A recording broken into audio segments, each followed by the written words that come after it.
मध्ये तितासपत्र आणि फिलेमोनासपत्र हे 4 पत्र ही पाळकीय पत्र आहेत. तर आज ब्रदर नेथन आपल्यासाठी दुसरे तिमोथेय याच्या 3ऱ्या अध्यायामधून आपल्याशी बोलणार आहे. तर आपल्यासाठी मी हा अध्याय वाचतो, आणखी मग आपण प्रार्थना करूया आणि मग आपण हे सर्व सेशन पास्टर नेथन यांच्या हाती आपण स्वाधीन करूया. आपण प्रार्थना सर्व करूया. सेवकांना विनंती आहे, कृपया करून आपला माईक जो आहे म्यूट करावा. तुमच्या घरातील आवाज येत आहे.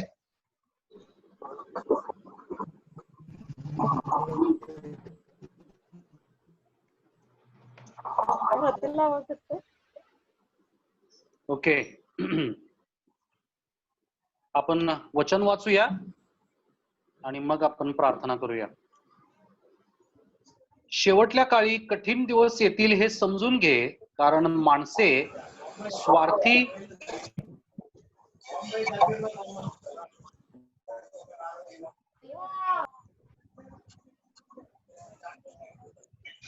धन, बढाईखोर, गर्विष्ठ, आई बापास न मानणारी, उपकार न स्मरणारी, अपवित्र, ममताहीन, शांतताद्वेषी, चहाडखोर, असंयमी, क्रूर, चांगल्याबद्दल प्रेम न बाळगणारी, विश्वासघातकी, हूड, गर्वाने फुगलेली, देवावर प्रेम करण्याऐवजी सुखविलासाची आवड धरणारी, सुभक्तीचे केवळ बाह्य रूप दाखवून तिचे सामर्थ्य नाकारणारी अशी ती होतील.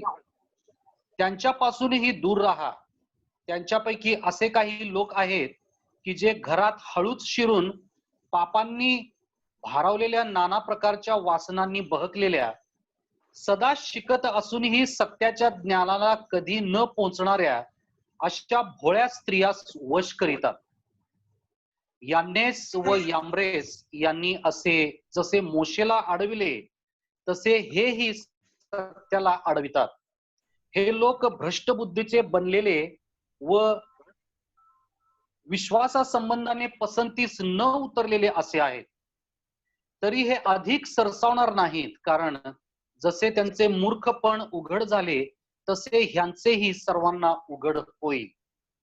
तू माझे शिक्षण, आचार, संकल्प, विश्वास, सहनशीलता, प्रीती, धीर, माझा झालेला छळ, माझ्यावर आलेली संकटे ही ओळखून आहेस.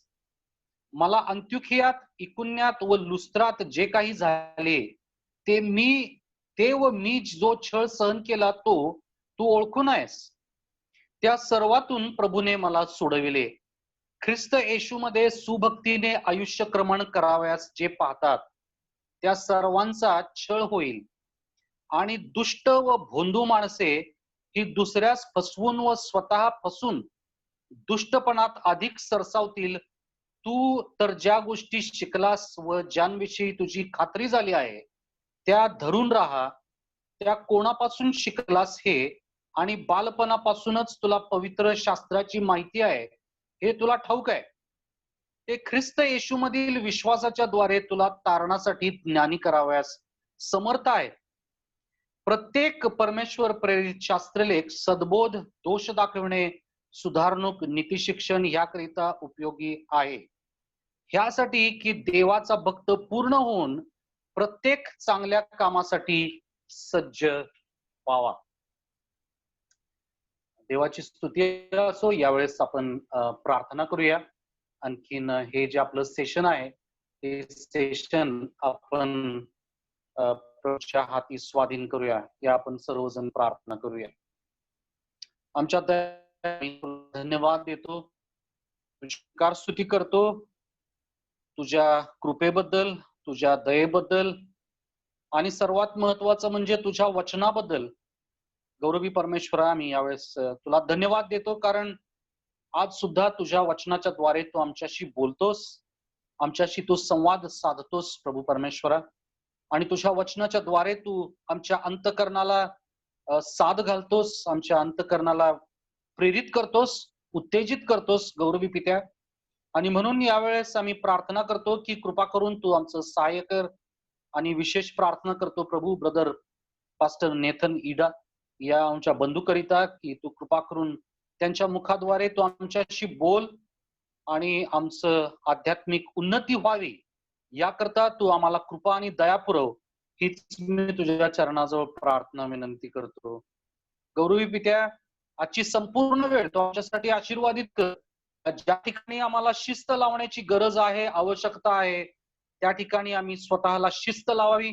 ज्या ठिकाणी आम्हाला कृपेची गरज आहे, त्या ठिकाणी आम्ही कृपेमध्ये विसावा घ्यावा. याकरता तू आमचं सर्वांचं सहाय्य कर प्रभू देवा. कृपा करून हे सर्व सत्र तू आमच्यासाठी आशीर्वादित कर प्रभू. आणि आजच्या या सत्राच्या द्वारे प्रभू येशू ख्रिस्ताला उंच केलं जाऊ दे, त्याला गौरव प्राप्त व्हावा आणि त्याच्याद्वारे आम्हाला आध्यात्मिक उन्नती प्राप्त व्हावी. गौरवी प्रभू येशू ख्रिस्त आमचा जिवंत देव याच्या पवित्र नावात मागतो म्हणून तो ऐक. आमेन. आमेन. यावेळेस मी पास्टर नेथन इडा यांना मी विनंती करतो की त्यांनी देवाच्या वचनातून आम्हाला चालवावं, देवाचं वचन आम्हाला त्यांनी समजावून सांगावं. Over to pastor Nathan Ida. I would request him to please preach to us from God's holy word. Pastor Nathan.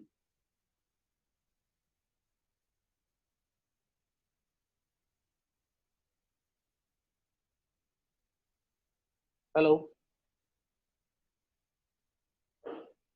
Pastor Nathan.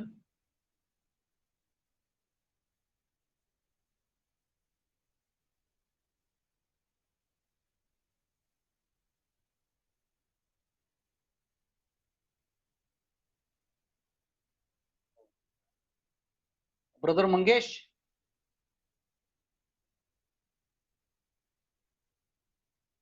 Pastor Nathan needs to be unmuted.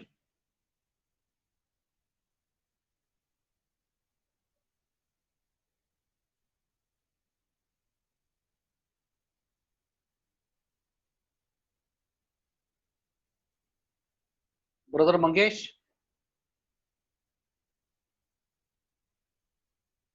Hello.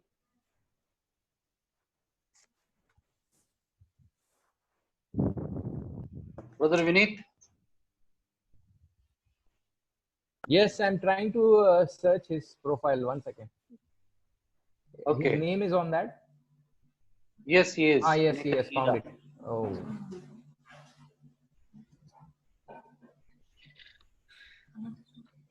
सभी को मेरा नमस्कार। अमेरिका से 1:30 बज गया है। नमस्कार नमस्कार नमस्कार। प्रचारक को कोई चुप नहीं करा सकता, चाहे 1:30 बजे रात का हो या फिर सुबह का 6 बजे, मगर ये जूम ने चुप करा दिया पहले 5 मिनट मेरे को। तो जूम का उपयोग इस प्रकार से हो रहा है हमारा कि प्रचारकों को चुप करा रहा है जूम। आप सभी को नमस्कार। मैं मराठी में बात करके आप सभी को शर्मिंदा नहीं करूंगा।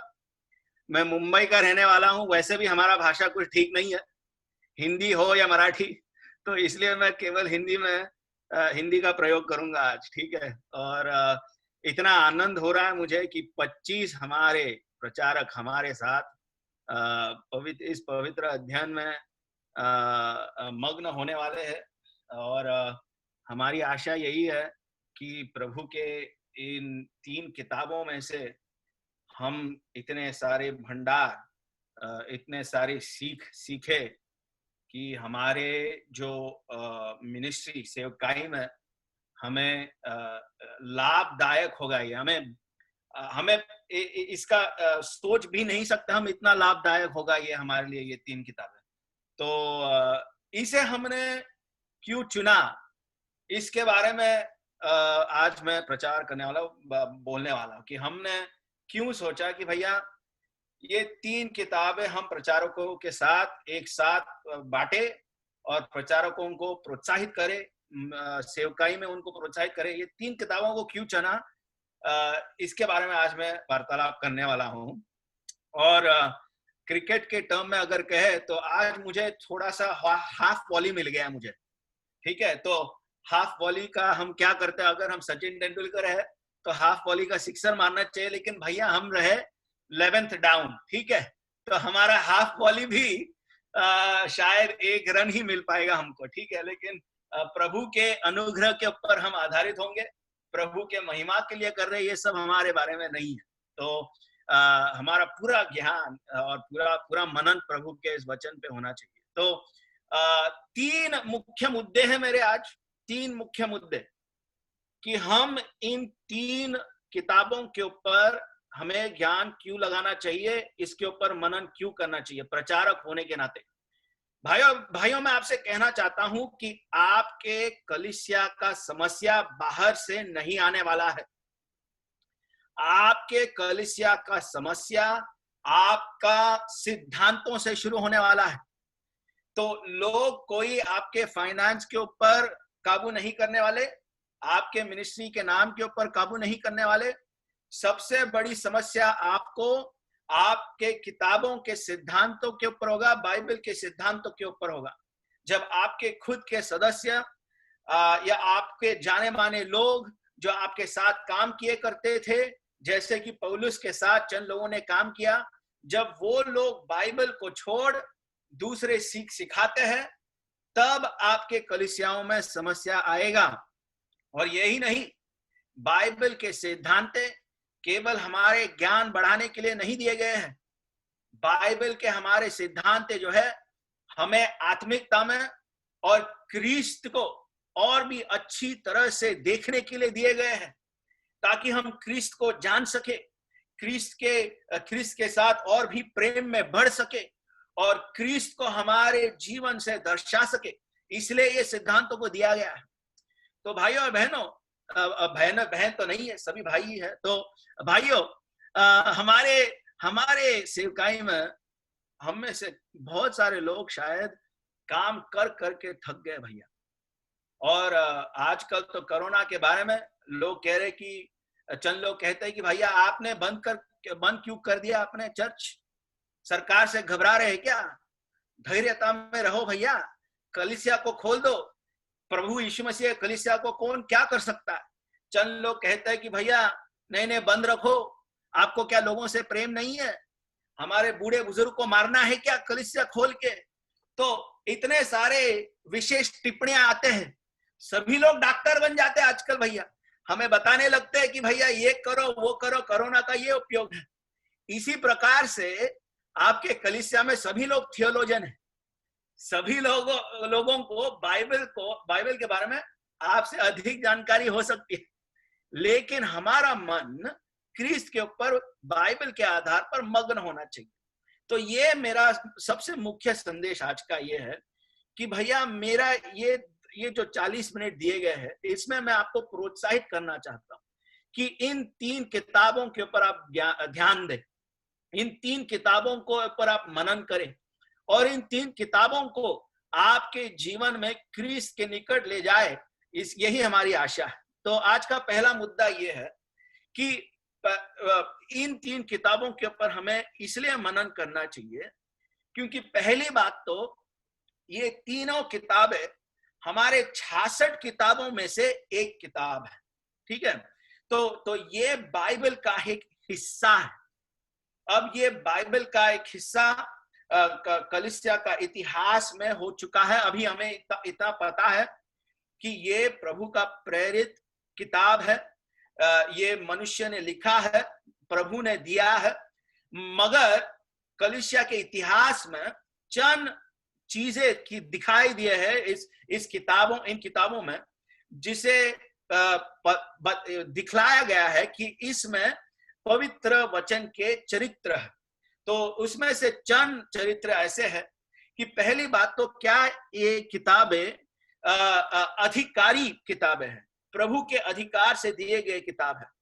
और हमें तो पता है कि दूसरा तीमुथियुस में भी लिखा है कि ये किताब जो है, ये तीनों किताबें जो है पवित्र अधिकार, प्रभु के अधिकार से दिए गए किताबें। दूसरा जो टेस्ट है हमारे लिए कि क्या ये किताब प्रभु के किताबें है कि नहीं, ये दिखलाने के लिए वो ये है कि क्या ये प्रभु के प्रेरित व्यक्ति ने लिखा है, क्या एक भविष्य वक्ता ने लिखा है या फिर एक अपोस्टल ने लिखा है। और इन तीनों किताबों के लेखक हमारे सबसे प्रिय अपोस्टल पौल है। तो ये भी इस परीक्षा में भी ये पास हो चुके। दूसरा ये है कि इन तीनों किताबों में ऐसे कुछ सिद्धांत है क्या जो दूसरे बाकी के किताबों में से किताबों के विरोध होते हैं? ऐसे कोई सिद्धांत दिए गए हैं जो दूसरे किताबों के विरोधाभास में दिए गए हैं? और अगर हम तीनों किताबों का जांच करें तो हमें दिखाई देगा कि ये जो किताब है, तीनों किताबें में कोई सत्य से अंतर नहीं है, सब कुछ सत्य में ही हमें दिया गया है। तीसरा ये है, चौथा ये है कि क्या इन किताबों को पढ़ने से प्रभु का जो जीवन को बदलने वाला शक्ति है वो दिखाई देता है क्या? प्रभु के सिद्धांतों में से जीवन को बदलने वाले सिद्धांत वो दिखाई देते हैं क्या? और तीनों किताबें अगर आप पढ़े एक ही सिटिंग में, मेरा आपसे विनती है कि अगर आपके पास समय हो तो एक ही सिटिंग में तीनों किताबें पढ़ना इतना मुश्किल नहीं है। एक ही सिटिंग में अगर आप पढ़ोगे तो प्रभु की शक्ति को, यीशु मसीह की शक्ति को आप तीनों किताबों में पाओगे और इससे आप देखेंगे कि प्रभु की शक्ति भी इन तीनों किताबों में है। और पांचवा और आखिरी परीक्षा यह है कि क्या पुराने जो हमारे विश्वासी थे इन किताबों को स्वीकार कर अपने जीवन में लागू किए? क्या इन तीनों किताबों को अपने विश्वासियों में, पूर्व जो विश्वासी है उन्होंने अपने जीवन में इसे स्वीकार कर अपने जीवन में लागू किया? और ये पांचवा परीक्षा में भी ये पास हो जाता है, क्योंकि कलीसिया के इतिहास में ऐसे कोई भी लोग नहीं थे जिन्होंने इन तीनों किताबों को धुतकारा या इन तीनों किताबों को कहा कि भाइयों ये किताबें जो है ये पवित्र वचन का भाग नहीं होने चाहिए। तो पहला कारण कि ये किताबें महत्वपूर्ण क्यों है वो ये है कि भैया जो भी परीक्षाएं है कलीसिया के इतिहास में, ये परखने के लिए, ये पहचानने के लिए कि प्रभु के किताब वचन में कौन से किताबें होने चाहिए या नहीं होने चाहिए, उन परीक्षाओं में ये तीनों किताबें अव्वल नंबर में पास होते हैं। और हम इसके ऊपर इसलिए विश्वास नहीं कर रहे क्योंकि किसी ने कलीसिया के इतिहास में बोला कि भैया ये तीनों किताबें पवित्र वचन के किताबें हैं। हम दूसरा तिमुथियुस इसका 3 अध्याय और 16 वचन के ऊपर विश्वास करते हैं। दूसरा तिमुथियुस 3 अध्याय और 16 वचन क्या कहता है कि ये सारा जो लिखावट है, ये जो संपूर्ण पवित्र शास्त्र, अब जब पवित्र शास्त्र का बात होता है, वो जो ये लिखना है, ये लिखने के बारे में बात चर्चा हो रहा है, किसी के सपने के बारे में चर्चा नहीं हो रहा है भैया, किसी के मार्गदर्शन या विशेष टिप्पणी के बारे में चर्चा नहीं हो रहा है।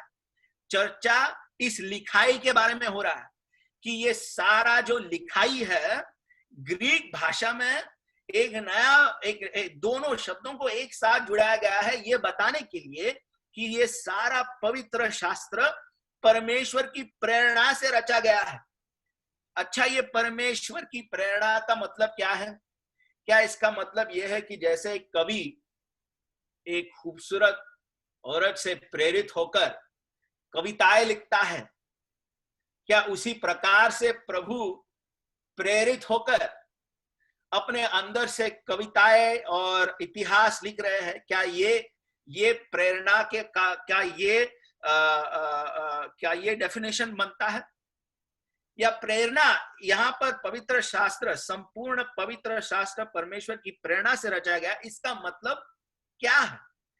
ग्रीक भाषा में अगर हम ध्यान लगाएं तो ये दो शब्दों को एक साथ जुड़ा दिया गया है और ये दो शब्द है थियोस नुस्टस, अर्थात प्रभु और आत्मा या फिर उनका जो श्वास, ये दोनों शब्दों को जोड़कर प्रेरणा ये शब्द दिया गया है हिंदी में। ठीक है, अब इन दोनों शब्दों को जोड़ने का मतलब क्या है भैया? इन दोनों शब्दों को जोड़ने से प्रेरित पौलुस ये हमसे कह रहा है, अपोस्तल पौलुस हमसे ये कह रहा है कि ये जो भी सारे चीजें लिखे गए हैं इस किताब में, ये प्रभु के अधिकार से लिखे गए हैं। इसके लेखक प्रभु स्वयं है। ठीक है, तो और देखिए क्या कह रहे हैं, संपूर्ण पवित्र शास्त्र। इसका मतलब पवित्र शास्त्र का एक भी भाग ऐसा नहीं है जिस पर प्रभु का अधिकार न हो, चाहे वो इतिहास का लिखावट हो या फिर नीति वचन का लिखावट हो या चंद भजनों का लिखावट हो या अंतिम दिनों का लिखावट हो।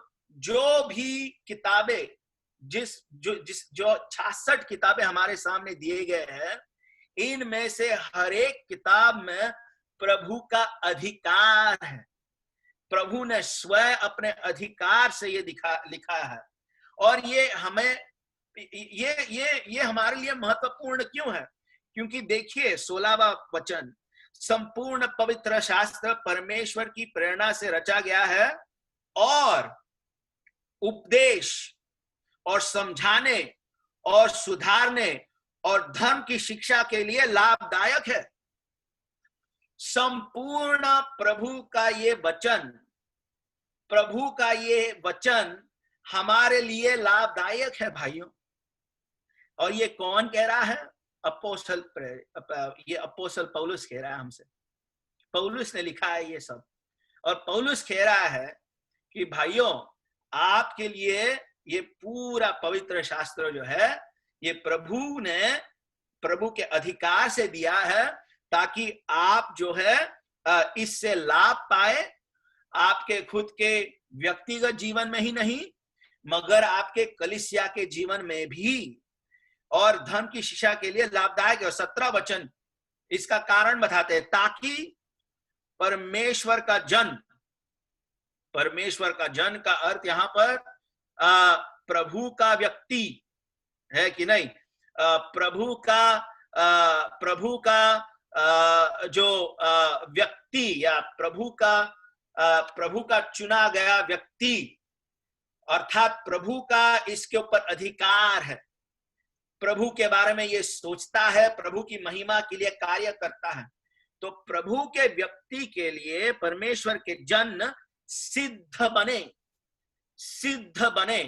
ये सिद्ध जो शब्द है, इसका मतलब ये है, अगर हम ग्रीक भाषा में इसे अच्छी तरह से देखें तो इसका मतलब ये है कि पवित्र शास्त्र को अगर हम जाने तो पवित्र शास्त्र के आधार पर हम प्रभु के वचनों को बताने में, प्रचार करने में सिद्ध रहेंगे। प्रभु के सिद्धांतों को समझने में सिद्ध रहेंगे। हम जो है, हमारी काबिलियत जो है, ये हमारी डिग्रियों से नहीं मिलती भाइयों। हमारी काबिलियत जो है प्रभु के पवित्र शास्त्र को जानने में मिलती है। हमारी जो काम है, हमारा जो काम है वो ये है कि हम इस वचन के ऊपर डटे रहकर प्रचार करें, इस वचन के आधार पर। तो ये पहला कारण है क्यों हमें इन तीनों किताबों के ऊपर ध्यान देना चाहिए, क्योंकि ये तीनों किताबें जो है प्रभु के प्रेरणा से, प्रभु के अधिकार से। अगर हम उत्पत्ति की किताब पहले अध्याय में जाएंगे तो सारे भूमंडल का रचना कैसा किया गया बताइए? सारे भूमंडल का रचना प्रभु के कहने से हुआ है कि नहीं? प्रभु ने कहा और सब कुछ 6 दिनों में हो गया भैया।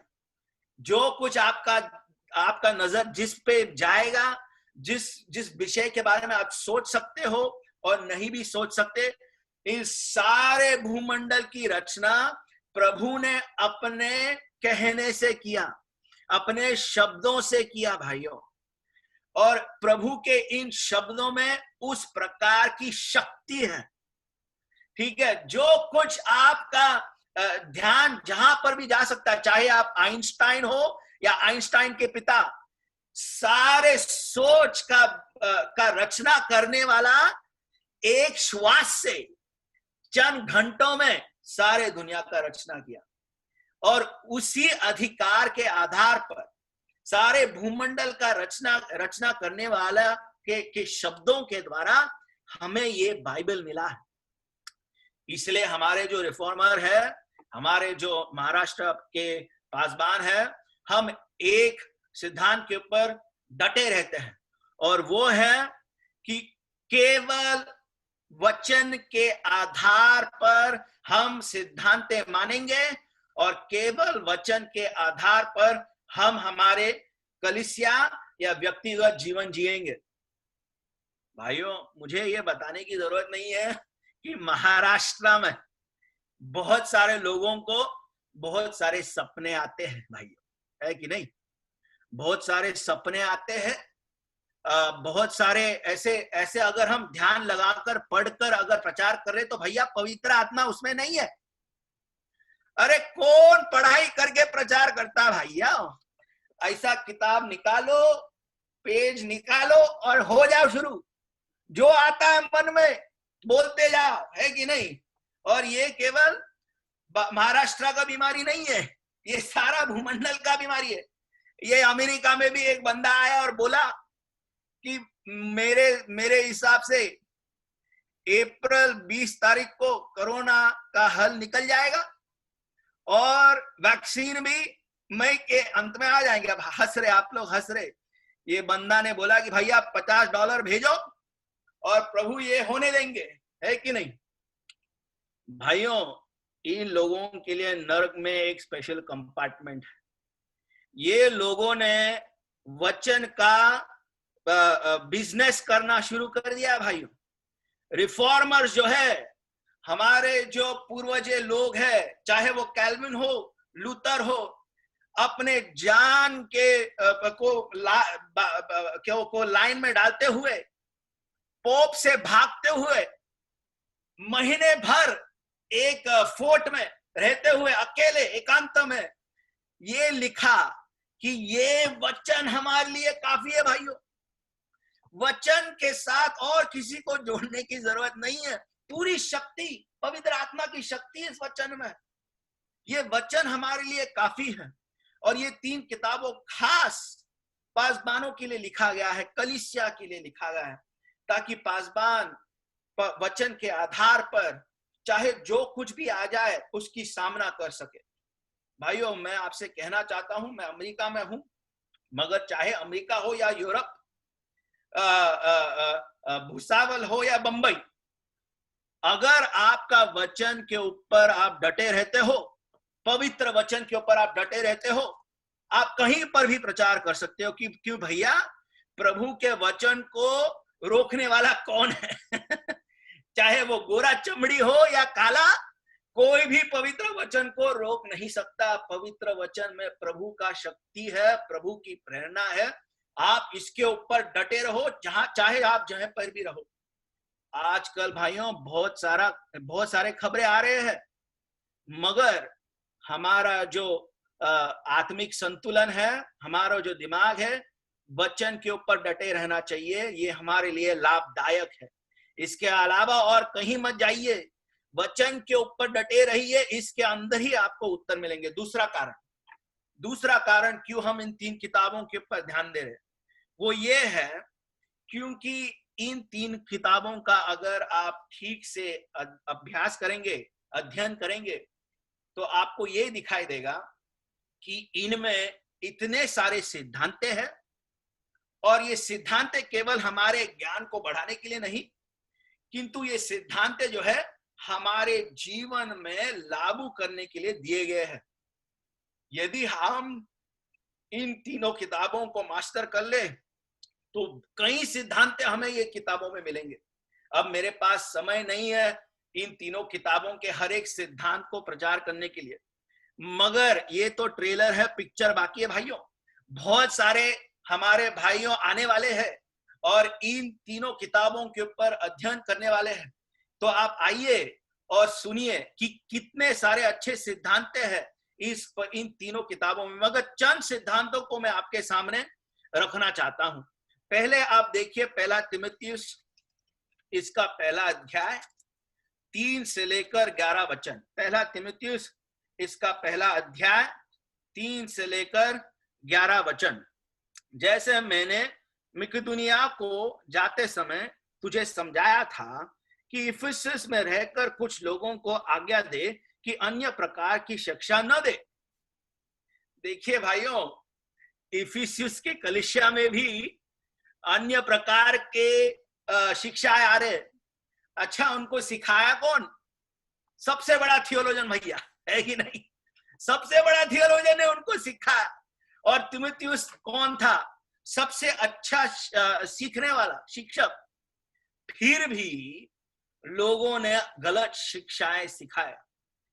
एक्चुअली थियोलॉजिकल वर्ल्ड में अगर आप देखें कि कौन से भी सेमिनरी में अगर आप देखें तो जो लोगों को क्रिस्ती तत्व को निकालना हटाना है सेमिनरी से, वो लोग क्रिस्ती के जो बोल है या क्रिस्ती के जो चमत्कार है या बाइबल के जो अध्ययन है उसे धीरे धीरे से हटाने की कोशिश करते हैं। चाहे वो बाइबल के चमत्कार क्यों ना हो या उत्पत्ति की किताब का प्रभु ने कैसे भूमंडल को रचाया क्यों ना हो, धीरे धीरे बाइबल के सीख को वो हटाना चाहते हैं। और ये अगर बाइबल को हम हटा दे तो क्रिस्ती जीवन नहीं रहा। तो ये टारगेट तो पहले से ही है उनका, ठीक है। और ये पौलुस के दिनों से है। देखिए तीसरा वचन, अन्य प्रकार की शिक्षा न दे और उन कहानियों और अनंत वंशवालियों पर मत लगा जिनसे विवाद होते हैं और परमेश्वर के उस प्रबंध के अनुसार नहीं जो विश्वास पर आधारित है। वैसे ही फिर भी कहता हूं, आज्ञा का सारांश यह है कि शुद्ध मन और अच्छे विवेक और कपट रहित विश्वास से प्रेम उत्पन्न हो। कपट रहित विश्वास से प्रेम उत्पन्न हो। इनको छोड़कर कितने लोग बकवाद की ओर भटक गए हैं और व्यवस्थापक तो होना चाहते हैं, पर जो बातें कहते हैं और जिनको दृढ़ता से बोलते हैं उनको समझते भी नहीं। ये लोग जो बोल रहे हैं उनको भी नहीं समझ में आ रहा है भैया क्या बोल रहे हैं। ये वचन के आधार पर नहीं बोल रहे हैं, वचन के ऊपर दृढ़ रहकर नहीं बोल रहे हैं ये। पर हम जानते हैं कि यदि कोई व्यवस्था को उचित रीति से काम में लाए तो वो भली है, यह जानकर कि व्यवस्था धर्मी जन के लिए नहीं पर अधर्मी, निरंकुशी, भक्तिहीनों, पापियों, अपवित्रों और अशुद्ध मनुष्य, माँ बाप के घात करने वालों, हत्यारों, व्यभिचारियों, पुरुषगामियों, मनुष्य के बेचने वालों, झूठ बोलने वालों और झूठी शपथ खाने वालों और इनके अतिरिक्त खरे उपदेश के सब विरोधियों के लिए ठहराई गई है। यही परम धन्य परमेश्वर की महिमा के उस सुसमाचार के अनुसार है जो मुझे सौंपा गया है। प्रभु ने हमें यह वचन दिया ताकि हम इसके ऊपर दृढ़ रहे और इस प्रकार के गलत सिद्धांतों से दूर रहे। दूसरा सिद्धांत जो हमें मिलता है, ये जो पवित्र वचन है इसमें हमें सुसमाचार मिलता है। सुसमाचार मिलता है।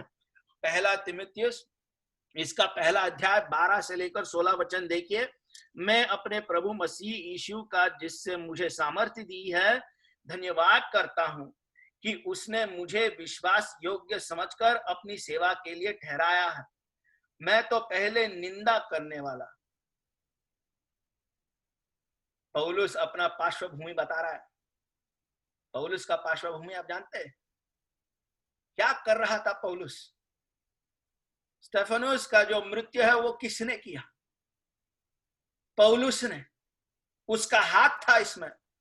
मगर जब पौलुस यीशु मसीह को दमास्कस के मार्ग में जब उसका मेल मिलाप यीशु मसीह के साथ हुआ, दुनिया बदल गया।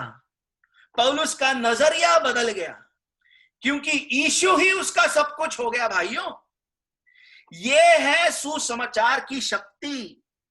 और वो क्या कहता है? मैं तो पहला निंदा करने वाला और सताने वाला, और ये हकीकत में सता रहा था भैया, और अंधेर करने वाला था, गलत सिद्धांतों को प्रचार करने वाला था, गलत सिद्धांतों को लोगों तक पहुंचाने वाला था ये पौलुस जो अब ये लिख रहा है।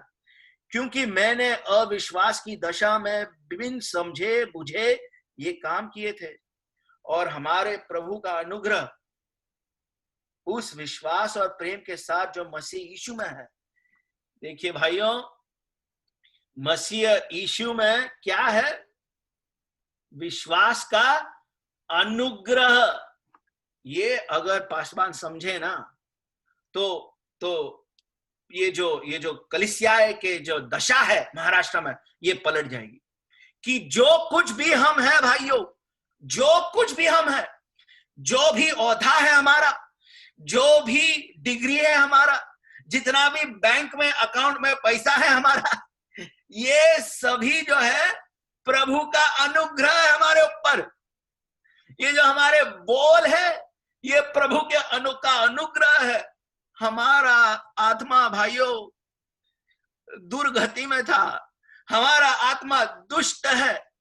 यिर्मयाह किताब 17 अध्याय 9 वचन कहता है कि मेरे आत्मा से दुष्ट और कुछ नहीं। मैं महाविद्यालय में सिखाता हूं, थियोलॉजी सिखाता हूं, और एग्जाम के टाइम में आप शायद आश्चर्यचकित हो जाएंगे, मगर एग्जाम के टाइम में महाविद्यालय में भी अनोखे प्रकार के चीटर्स निकलते हैं। मालूम है आपको? अनोखे प्रकार के इतने क्रिएटिव लोगों को, पासवानों को मैंने देखा ही नहीं कि भैया कितने क्रिएटिव रीति से चीटिंग कर रहे हैं ये लोग। तो हमने क्या किया, एग्जाम के टाइम में सबको अलग अलग कर दिया, बोला भैया अलग अलग हो जाओ, टेम्पटेशन की जरूरत नहीं है, अलग अलग होकर आप एग्जाम लिखो। तो एक बंदा ने मुझे पूछा कि सर आपको क्या हमारे ऊपर भरोसा नहीं है? इतना तो भरोसा करो सर, हम क्यों चीटिंग करेंगे? तो मैंने भैया उनसे कहा, यिर्मयाह का किताब 17 अध्याय 9 वचन मुझसे ये कहता है कि मुझे मेरे हृदय से भी भरोसा नहीं करना चाहिए भैया। मेरा हृदय दुष्ट है। बिना यीशु मसीह के अनुग्रह के और उनके सुसमाचार के मैं कहीं का नहीं रहा भैया। मैं नरक के तरफ दौड़ रहा था, फर्स्ट क्लास एसी में भैया, नरक के गर्मी के तरफ। बिना यीशु मसीह के अनुग्रह के हम कहीं के नहीं रहिए भाइयों। ये हमें समझना चाहिए। हम प्रचारक हैं, मगर हमने कलीसिया में ऐसा अपने आप को डाल दिया कि हमसे और बेहतर कौन? हाँ, हम तो है भैया फर्स्ट क्लास क्रिश्चियन, ठीक है। हमारे नीचे डिकन आते हैं, वो है सेकंड क्लास, और उनके नीचे जो 10-15 रुपए देते हैं वो थर्ड क्लास है कि नहीं। और इसके आधार पर हम हमारे रोब जगाने की कोशिश करते हैं कि भैया हम प्रचारक हैं, हम तो उच्च स्थान में हैं। देखिए, मैं प्रचारक के काम के ऊपर कोई इंसल्ट करने की कोशिश नहीं कर रहा, मगर इतना कह रहा हूं कि जो भी क्षमताएं प्रभु ने आपके हैं आज थियोलॉजी करने के, बाइबल समझने के और प्रचार करने के, वो पवित्र सुसमाचार के अनुग्रह के वजह से, वो यीशु मसीह के साथ आपका मेल मिलाप हुआ। आपका भी एक दमास्कस का अनुभव हुआ जहां पर आपके मेल मिलाप यीशु मसीह के साथ हुआ, और यीशु मसीह ने आपके मन को पकड़ लिया, उस दुष्ट मन को हटा दिया, ऑपरेशन करके नया मन को डाल दिया। भाइयों, उसके योग्य हम नहीं थे। ये सभी प्रभु का अनुग्रह है। तो इस प्रकार का सिद्धांत जो है, ये सुसमाचार का जो शक्ति है, ये भी इन वचनों में है। तीसरा जो सिद्धांत हम देखते हैं वो ये है कि भाइयों, पैसों के ऊपर ध्यान मत लगाओ। 1 तिमुथियुस 6 अध्याय 4 से लेकर 10वां वचन में क्या लिखा? बहुत सारे लोग थे, अभी मेरे पास समय निकलते जा रहा है भाइयों, इतना मजा आता है इसमें, इस अध्ययन में, कि समय निकलता रहता है, राइट। लेकिन हम यहाँ पर क्या देखते हैं कि एक और सिद्धांत हमें क्या मिलता है इसमें से, कि पैसों से लगाव मत रखो, पैसों से लगाव मत रखो, घमंड से दूर रहो। पैसा आपका सुरक्षा नहीं है, यीशु मसीह आपका सुरक्षा है।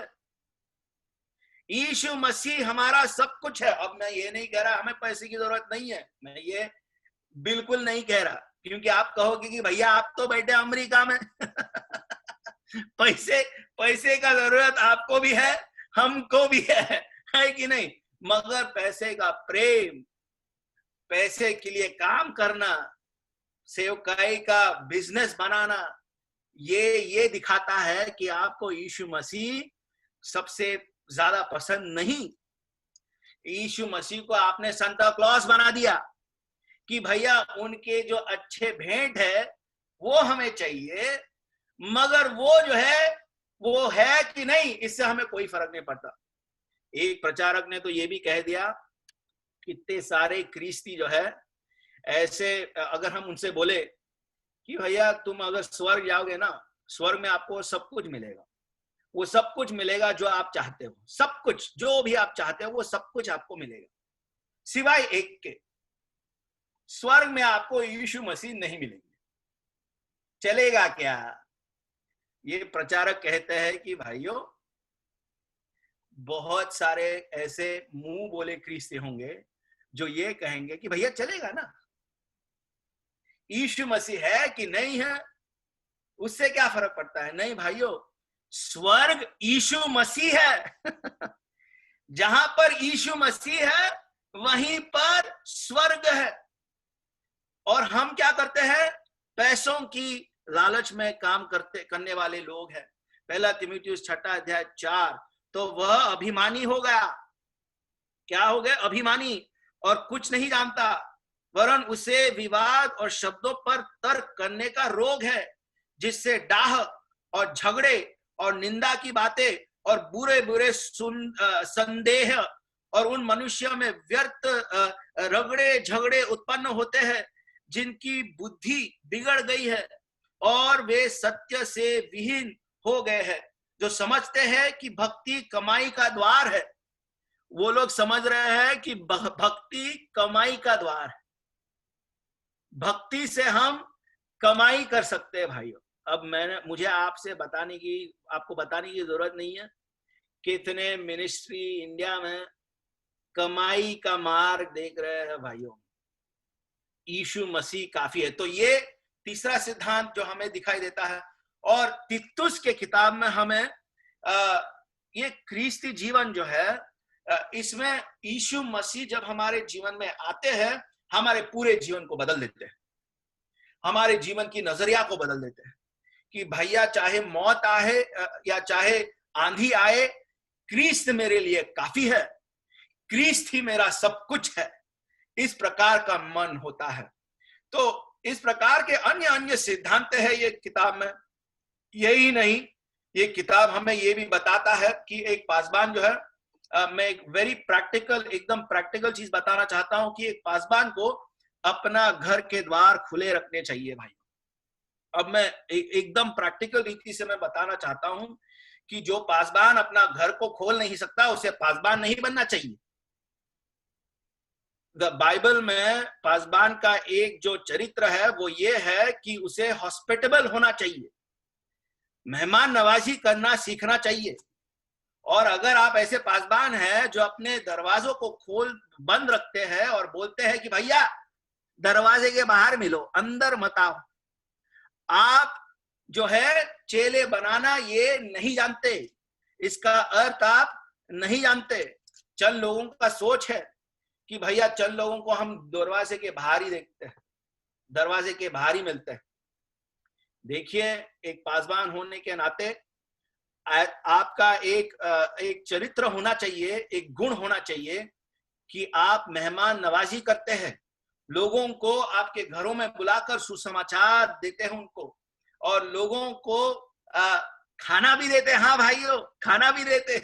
तो एक वेरी प्रैक्टिकल नोट मेरे इंटर्न्स को मैं बोलता हूं, ऐसे बीवी को ढूंढो भैया जो खाना बना सके। ठीक है, अगर बीवी खाना नहीं बना सके तो आप खाना बनाना सीख लो, क्योंकि मेहमान नवाजी ये पासबान को करनी चाहिए। पासबान को लोगों को चेले बनाने के कार्य में है, वो संख्याओं को बढ़ाने के कार्य में नहीं है।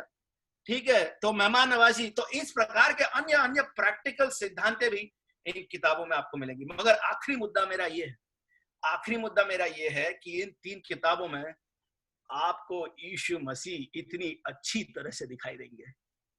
हमारे प्रिय यीशु मसीह, जिन्होंने अपने आकाश के औदा को, आकाश को छोड़ इस जगत में आए, फिलिप्पी के राष्ट्रपत्र 2 अध्याय के अनुसार मानव बने, ताकि हमारे जो पापों को वो अपने वो हमारे पापों का मुबदला वो चुकाए, और पापों का मुबदला चुकाकर हमें केवल नरक से ही नहीं बचाए, मगर अपना एक बनाए, अपना परिवार का एक हिस्सा बनाए।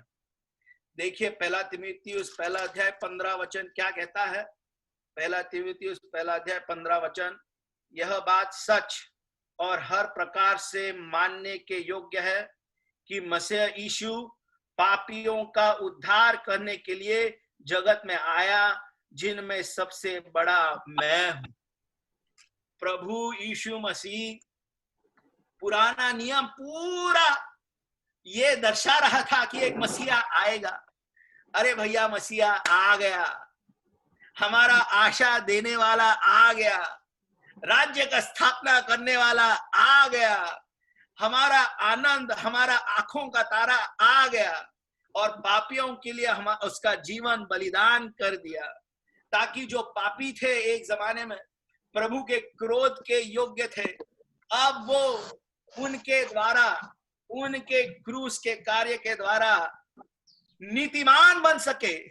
उनकी नीतिमत्वता जो है हमारी हो गई, उनकी नीतिमत्वता हमारी हो गई। उन्होंने पिता का क्रोध को हमसे हटा दिया और हमें अपना परिवार का हिस्सा बना दिया। क्या ही हमारा यीशु मसीह है, क्या ही हमारे महिमा के योग्य है हमारे यीशु मसीह। तो इस प्रकार से यही नहीं, ये जो पवित्र तीनों किताबें हैं, हमें उस यीशु मसीह के तरफ ले जाते हैं, यीशु मसीह के तरफ ले जाते हैं, यीशु मसीह के महिमा के तरफ ले जाते हैं, उनके कार्य के तरफ ले जाते हैं, उनके चरित्र की तरफ ले जाते हैं। और इसके द्वारा हम मसीह को, यीशु मसीह को हमारे जीवन में निरंतर महिमा दे सकते हैं, उनको वचन के आधार पर महिमा दे सकते हैं। तो ये तीनों किताबों में ख्रीस्त दिखाई देंगे। भाइयों, अपना नजर ध्यान रखना इन तीनों किताबों पर। जब आप पढ़ते हो, ख्रीस्त आपको हर तरफ दिखाई देंगे। तो इन 3 किताबों को पढ़ने के ये 3 कारण मैंने आपको दिए। पहली बात तो ये पवित्र वचन है, इसमें कोई शंका नहीं है। दूसरी बात यह है कि इसका एक चरित्र है, ये एक चरित्र सिद्धांतों का चरित्र है और प्रैक्टिकल व्यक्तिगत जीवन का एक चरित्र है। और तीसरा और मुख्य मुद्दा ये है कि इन तीनों किताबों में आपको ख्रीस्त दिखाई देंगे, हमारे प्रिय यीशु मसीह, जो हमारे विश्वास और प्रचार के योग्य है। हमें प्रभु गलत संगति से, गलत सिद्धांत से और गलत चरित्र से बचाए। इन 3 किताबों को लेकर हम अपने आप को परखें, और यदि हमें पश्चाताप करना है तो भजन संहिता 51 पढ़कर दावीद राजा का जो आत्मा निर्भरता था पवित्र आत्मा के ऊपर, प्रभु के ऊपर, उस प्रकार का हमारा भी आत्मनिर्भरता हो, और प्रभु के ऊपर खड़े होकर, डटे रहकर पश्चाताप करें, और पश्चाताप करके उनके लिए आगे हम जिए। ये वचन प्रभु के और मैं आपके और मैं सौंपता हूं, प्रभु के महिमा के लिए सौंपता हूं। धन्यवाद।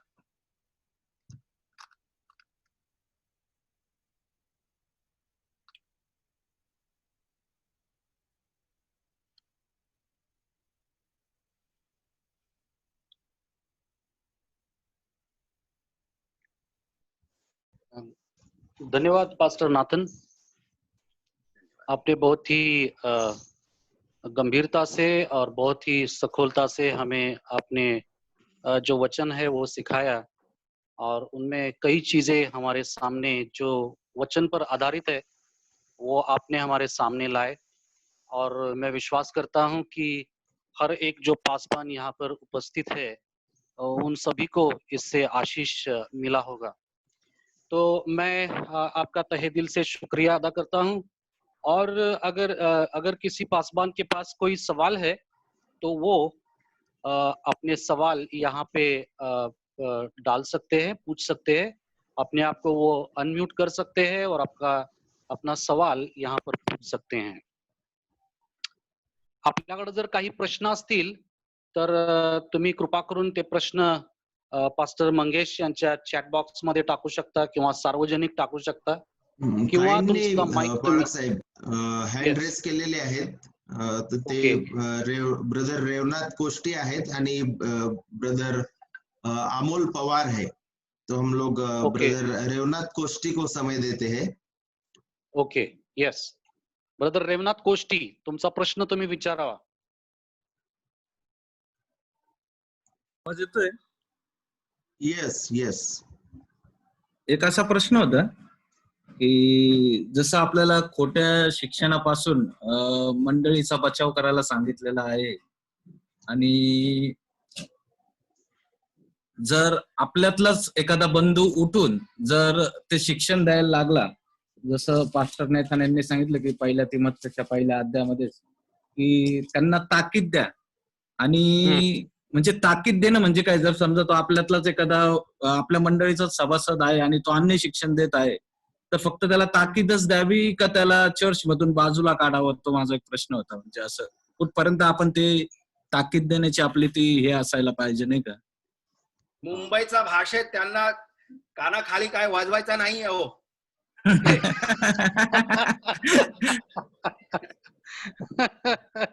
पवित्र शास्त्राचा आधारित त्यांना शिकवायचं आहे बस.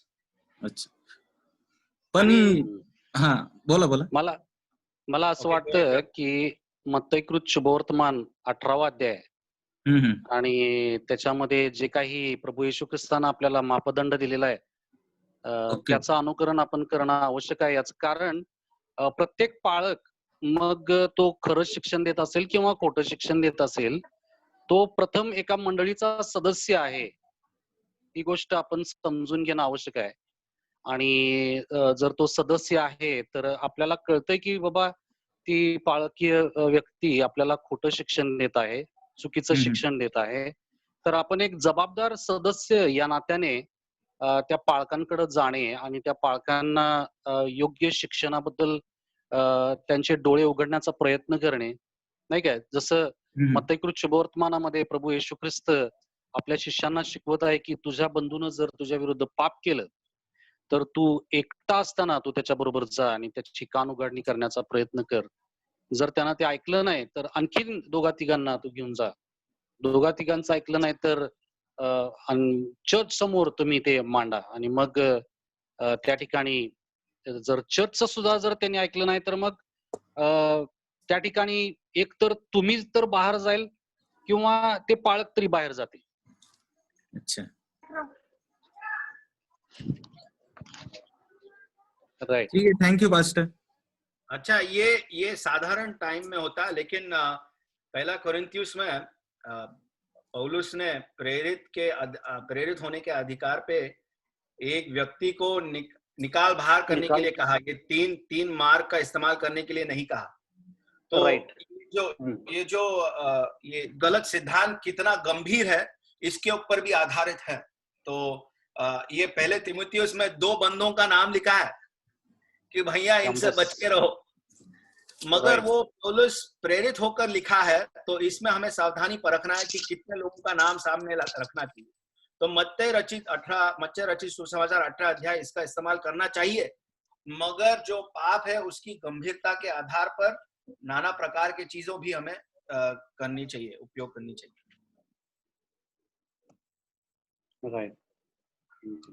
Okay, thank you pastor.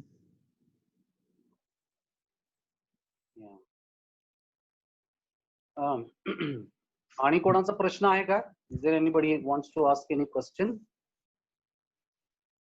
Brother Amol Pawar होते ह्या ठिकाणी, त्यांनी हँड रेस केलेला होता.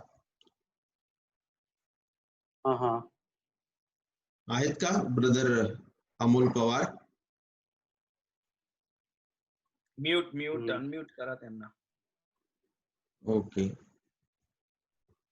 येस ब्रदर अमोल पवार, तुमचा काय प्रश्न आहे? हा बाळक साहेब, नाही चुकून झालं ते. बरं मला काही बरं विचारायचं नाही. हा, thank you. Okay okay thank you. Okay well left केलं त्यांनी, वेल लेफ्ट. वेल ऐसा लगता है पास्टर नाथन को क्रिकेट बहुत अच्छा लगता है. अरे इतने लॉकडाउन में क्रिकेट ही याद आ रहा है अभी यार हम.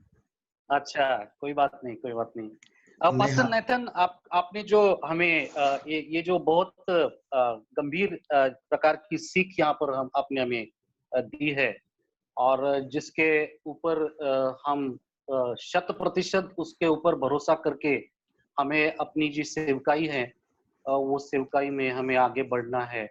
मगर कई बार ऐसे लोगों के सामने आप जाते हैं जो ऐसा कहते हैं कि अगर हमें लोगों को मसीह के पास लाना है तो सिर्फ वचन वहां पर महत्वपूर्ण नहीं है, तो आपको कुछ तो चमत्कार या मिरेकल की मदद लेनी चाहिए. आपको मदद मिरेकल्स दिखाकर उन लोगों को यीशु मसीह के पास उनको आकर्षित करना चाहिए, क्योंकि उनकी ये जो समझ है, उनको लगता है कि जो प्रेरितों के काम, उसमें जो चमत्कार लोगों ने किए, प्रेरितों ने किए, उन्हें ऐसा लगता है कि वो चमत्कार जो थे, वो चमत्कार इसलिए किए गए ताकि लोगों को उन चमत्कारों को देखकर आकर्षण प्राप्त हो और उस आकर्षण से वो प्रभु यीशु के पास आए. तो आप इसके ऊपर कुछ टिप्पणी करना चाहेंगे? हाँ, अगर आप यूहन्ना का किताब पढ़ेंगे तो यूहन्ना का किताब में प्रभु यीशु मसीह एक बार कहते हैं कि भैया मेरे बिना आकर्षित किए कोई विश्वास करेगा कि नहीं. सभी लोगों के ऊपर केवल मेरा आकर्षण के ऊपर ध्यान देना है. कोई मेरे ऊपर विश्वास बिना आकर्षण के करेगा कि नहीं. और हमें संपूर्ण ये जो किताब दिया गया है, इसमें प्रभु की शक्ति है. आकर्षण से ज्यादा शक्ति इस किताब में, जैसे कि मैंने कहा, तो किताब के द्वारा ही, हम सुसमाचार के द्वारा ही मुर्दे जिंदा होते हैं. एचकेएल के 37वां अध्याय, और फिर यही नहीं, इफिसियों का राजपत्र 1 और 2 अध्याय में भी है कि हम सब मरे हुए हैं. अरे एक गधे को 5 स्टार होटल लेके जाओगे, वो ये नहीं बोलेगा कि भैया बिरयानी मजेदार है. वो गधे के जैसे ही खाएगा. एक अगर मनुष्य को जिंदा करना है, सुसमाचार को बांटना जरूरी है. चाहिए वो आकर्षण में हो, चाहे वो लाइटिंग में हो, लाइटिंग अलग से हो, पावर पॉइंट में हो, सुसमाचार होना जरूरी है और सुसमाचार का प्रचार करना जरूरी है. और तब भी ही एक मरा हुआ व्यक्ति जिंदा होता है. और वो एक बड़ी आश्चर्यचकित बात है, वही एक आकर्षण बात है कि प्रभु अब हमारे प्रचार से किसी मरे हुए व्यक्ति को, आत्मिक रीति से हमारे कलीसिया में मरे हुए व्यक्ति को जिंदा कर सकता है एक क्षण में. और वो आदमी ऐसा बदल जाता है जिस प्रकार से अपोस्तल पौलुस बदल जाता है. दमास्कस का जो एक अनुभव है, उसका पूरा नजरिया बदल जाता है. मरा हुआ व्यक्ति जिंदा हो जाता है. वचन के लिए एक प्यार आ जाता है. तो भाइयों, ये चमत्कार के ऊपर मत ध्यान दो, वचन के ऊपर ध्यान दो. Right, thank you pastor Nathan. चूंकि यहाँ पर बहुत से पासवान लोग हैं जो रिफॉर्म्ड डॉक्ट्रिन्स पे भरोसा करते हैं, और मुझे लगता है और कई ऐसे भी हैं जो रिफॉर्म्ड डॉक्ट्रिन पे भरोसा नहीं करते हैं. तो उनके लिए उनके ऑन बिहाफ ऑफ देम मैं आपको एक सवाल पूछना चाहूंगा कि जब हर एक संदेश हम देते हैं, हर एक संदेश की घोषणा हम कलीसिया में करते हैं, तब उस कलीसिया में हमें यीशु मसीह को हर एक संदेश में उसकी घोषणा करना क्यों जरूरी है? इसके ऊपर अगर आपने कुछ रोशनी डाली तो बहुत अच्छा होगा. भाइयों, सुसमाचार जो है ना, ये हमारे जीवन के उद्धार के लिए ही काफी नहीं है, ये हमारे जीवन को चलाने के लिए जरूरी है. यीशु मसीह केवल हमारे उद्धार के लिए जरूरी नहीं है, यीशु मसीह हमारे आज के लिए जरूरी है, भविष्य के लिए भी नहीं. चंद लोग क्या कहते हैं कि भैया मेरा उद्धार यीशु मसीह के सुसमाचार के द्वारा हुआ, यीशु मसीह से मैं मिला, अब मैं थोड़ा टाइम पास करता हूं बिना यीशु मसीह के इस वर्तमान काल में, और फिर भविष्य में यीशु के साथ वापस मिल जाऊंगा। नहीं, यीशु का भूतकाल भी यीशु का है, वर्तमान भी यीशु का है, भविष्य भी यीशु का है, और ये सुसमाचार के द्वारा हमें मिलता है। भाइयों, पहला पेत्रस, आज मैं पढ़ रहा था पहला पेत्रस, इसका पहला अध्याय और 22वां वचन में ऐसा लिखा है कि क्योंकि आपको अंदर से पवित्रता हो चुका है, आप अंदर से पवित्र हो चुके हैं, पवित्र शास्त्र या सुसमाचार को मानकर, ताकि आप अच्छे रीति से अपने भाइयों से प्रेम रखें। तो प्रेम का उत्पादन मानव नहीं करता, चाहे वो पत्नी का प्रेम हो या फिर कलीसिया का प्रेम हो या फिर सुसमाचार का प्रेम हो, मानव इसका उत्पादन नहीं कर सकता। ये प्रेम जो है, ये हमारे उद्धार के द्वारा उत्पन्न हुआ है हमारे अंदर। तो जो कुछ भी हम हैं आज भाइयों, वो ख्रीस्त यीशु मसीह के वजह से। और यही नहीं, हमारे कलीसिया में कितने सारे लोग मुंह बोले ख्रीस्ती आते होंगे, जो अपने आप को ख्रीस्ती बुलाते हैं मगर ख्रीस्ती जैसे जीते नहीं। तो सुसमाचार देना और भी आवश्यक हो जाता है, केवल हमारे लिए नहीं मगर अविश्वासियों के लिए भी। और यही नहीं, अगर आप पवित्र अध्ययन पढ़े तो इसमें आपको ख्रीस्ती दिखाई देंगे, आपको मैन्युफैक्चर करने की कोई जरूरत नहीं है। अपना दिमाग लगाकर आपको जो वचन के आधार पर, वचन के अध्ययन पर यीशु मसीह दिखाई देंगे। तो आप घबराइए मत, यीशु कहीं दूर पे नहीं बैठे हैं, वो यहीं पर है, कार्य कर रहे हैं। उनके ऊपर केवल हमें आधारित होना है और हमारा प्रचार करना है। तो ये मेरा संक्षेप में उत्तर है। और कोई उत्तर देना चाहे तो कृपया करके दे दे। धन्यवाद धन्यवाद धन्यवाद मेरे भाई। अगर किसी और को कोई सवाल करना है तो आप वो सवाल उठा सकते हैं। पास्टर नितिन आपके प्रश्नों के उत्तर देंगे।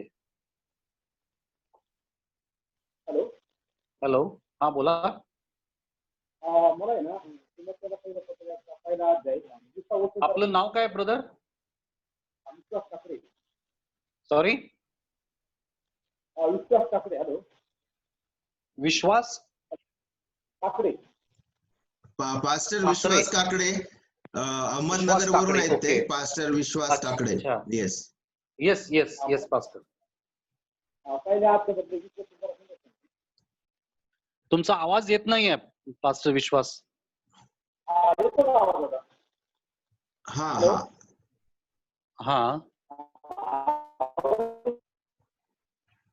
मला आहे ना पत्र आता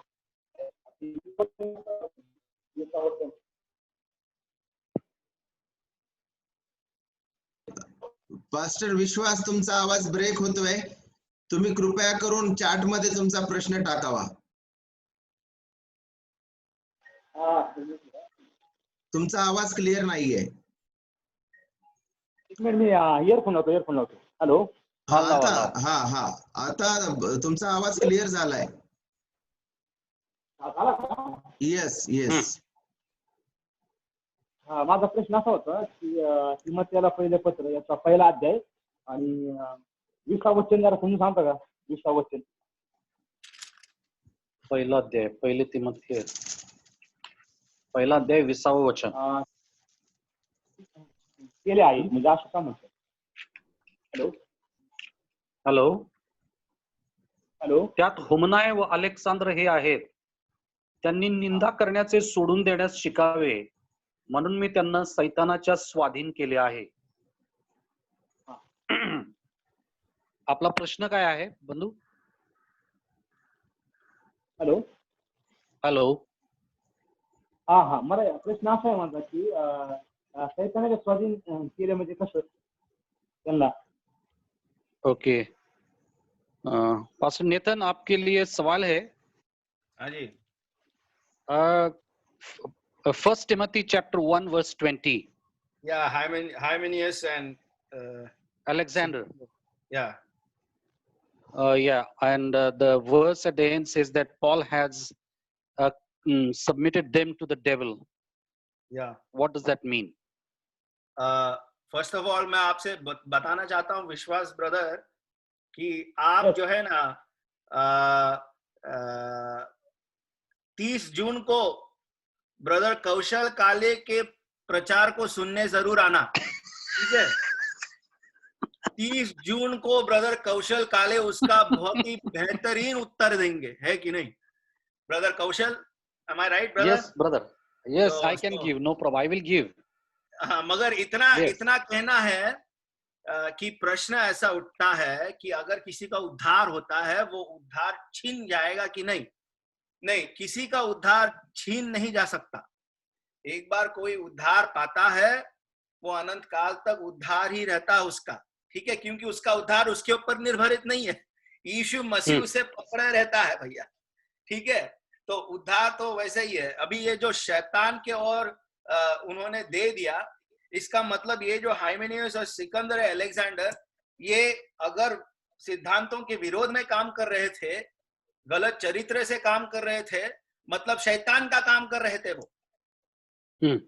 तो भैया अगर शैतान का काम कर रहे तो शैतान के पास चले जाओ, कलीसिया में क्यों आ रहे?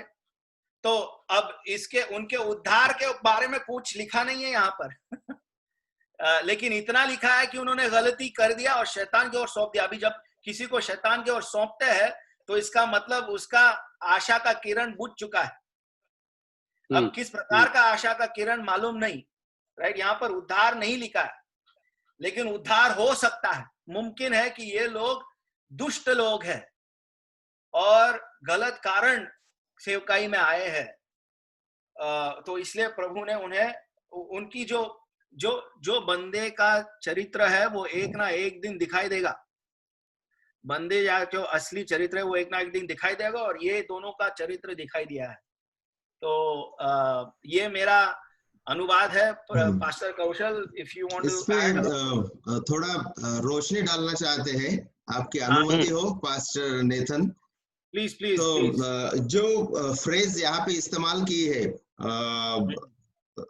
फर्स्ट तिमोथी चैप्टर 1 वर्स 20 में, वो सेम फ्रेज हमको फर्स्ट करंथियंस अध्याय 5 और वचन 5 में भी हमें सीखने को मिलती है कि जहाँ पे कुरिन्थ के चर्च में व्यभिचार हुआ था और पौलुस वही भाषा वहां पे इस्तेमाल कर रहा है। मैं मराठी में पढ़ना चाहता हूँ। तो जसा की जाणे अशा प्रकारे हे कर्म केले त्या माणसाला तुम्ही व आपल्या प्रभू येशूच्या सामर्थ्याने युक्त असा माझा आत्मा यांनी एकत्र मिळून आपला प्रभू येशू याच्या नावाने देह स्वभावाच्या नाशाकरिता सैतानाच्या स्वाधीन करावे, अशा हेतूने की आत्मा प्रभू येशूच्या दिवशी तारला जावा। तर ह्या ठिकाणी जे आहे यहाँ पे कुरिन्थियों में हमें यहाँ पे सीखने को मिलता है कि ये this is a church discipline.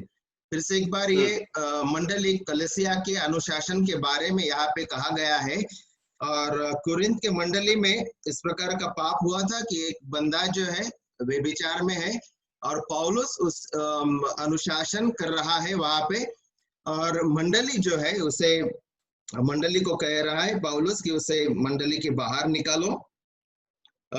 उसका मतलब है चर्च डिसिप्लिन, उसका मतलब है उसे सहभागिता के बाहर निकाला गया है। इसका मतलब है he is absent from for some time from the sphere of the grace of God. प्रभु के अनुग्रह की सुरक्षा से कुछ समय उसे बाहर रखा गया है, इसलिए उसको बाहर रखा गया है और उसको कहा गया है कि शैतान के हाथ में उसे दिया जाए ताकि उसे समझ आए, उसके पाप के बारे में उसे पहचान हो, वो पश्चाताप करे। परंतु पौलुस यहाँ पे कह रहा है कि उसे शिक्षा मिले परंतु वो खुद बचा जाए, उसका उद्धार हो। करंथियों अध्याय 5 और वचन 5 में ये कहा गया है। तो यहाँ पे फिर से एक बार हमें ये सीखने को मिलता है कुरिन्थियों में से कि जिसको अनुशासन लगाया जाता है, अनुशासन की वजह से जिसे मंडली के बाहर भेजा जाता है, तो पौलुस उस क्रिया को, उस व्यक्ति को मंडली के बाहर भेजना एक प्रकार से वो शैतान के स्वाधीन करना ये यहाँ पे बता रहा है, ताकि वो सुधर जाए, समझ जाए और वो पश्चाताप करके वापस आए। और इसी व्यक्ति के बारे में पौलुस दूसरे करंथियों में कह रहा है कि उसका आप स्वीकार करो, अगर उसने पश्चाताप किया है तो उसका आप स्वीकार करो। तो कुछ लोग जरूर है, आपने जैसा बताया है कि मंडली में वो झूठे शिक्षक या झूठे विश्वासी करके वो आते हैं और शैतान की शिक्षा वो मंडली में लाते हैं। तो जरूर जब उन्हें बाहर निकाला जाता है तो शैतान के स्वाधीन उन्हें किया जाता है, क्योंकि वो प्रभु के नहीं है। परंतु ऐसा भी एक संदर्भ है कि वहां पे हमें सीखने को मिलता है कि वो बंदा जो है करंथियों में कि वो उसका उद्धार हुआ है, परंतु पाप में वो फंसा हुआ है और उसे अनुशासन, कंस्ट्रक्टिव डिसिप्लिन पौलुस वहां पे लगाना चाहता है, उसे डिस्ट्रॉय करने के लिए नहीं, परंतु उसकी पुनः स्थापना करने के लिए। तो मेरा अनुवाद इस प्रकार से है, मुझे लगता है। नहीं, सही है, और मुझे ऐसा भी लगता है, आई थिंक अगर हम मत्तियों के सुसमाचार के 18वें अध्याय में जाते हैं, तो जो मोटिवेशन है चर्च डिसिप्लिन का, जो मोटिवेशन है वो मोटिवेशन है कि हमारा जो भाई है उसे वापिस कलीसिया में लेने के लिए हम कुछ देर के लिए उसको बाहर कर रहे हैं, ताकि वो अपने पश्चाताप को जाने और परखे और बाद में उसका परीक्षण करके शायद उसे वापस ले लिया जाए, जिस तरह से पौलुस दूसरे करंथियों की पुस्तक में कहता है कि जिसने इस प्रकार का कार्य किया है उसको आप वापिस ले लीजिए। तो मुझे ऐसा लगता है कि ये जो चारों जो वचन है वो एक दूसरे से जुड़े हुए हैं। ऐसा मैं उस तरफ को उस वचन को देखता हूँ। Thank you. हेलो, यस, बोला। हा ब्रदर, सलाम सलाम सलाम। देवाचे राज्य बोलण्यात नाही पण सामर्थ्यात आहे.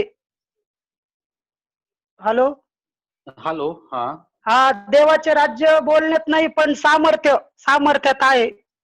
बर, प्रश्न काय आहे? समजून सांगा ना मग ते. देवाचे सामर्थ्य राज्य म्हणजे हा बोलण्यात नाही पण सामर्थ्य कसं दाखवायचं मग? हा, आता या ठिकाणी ज्या सामर्थ्याबद्दल त्या ठिकाणी सांगितलेलं आहे, तुम्ही वचनाचा संदर्भ देऊ शकता का? नाही ब्रदर, म्हणजे ते गाणं आहे ना, गाणं. हॅलो, वचन सांगा, वचन आहे ना ब्रदर, करंथीकरास पहिलं पत्र आहे ना, 4 अध्याय 20 वचन आहे. पहिले करंथीकरास पत्र 4 अध्याय 4 अध्याय 20 वचन. कारण देवाचं राज्य बोलण्यात नाही पण सामर्थ्यात आहे. सामर्थ्य कसं दाखवायचं? हा, ओके. आता हे जे वचन आहे 20 वचन, ते वचन तुम्हाला ऍक्च्युली त्याच्या संदर्भामध्ये समजून घ्यायला हवं.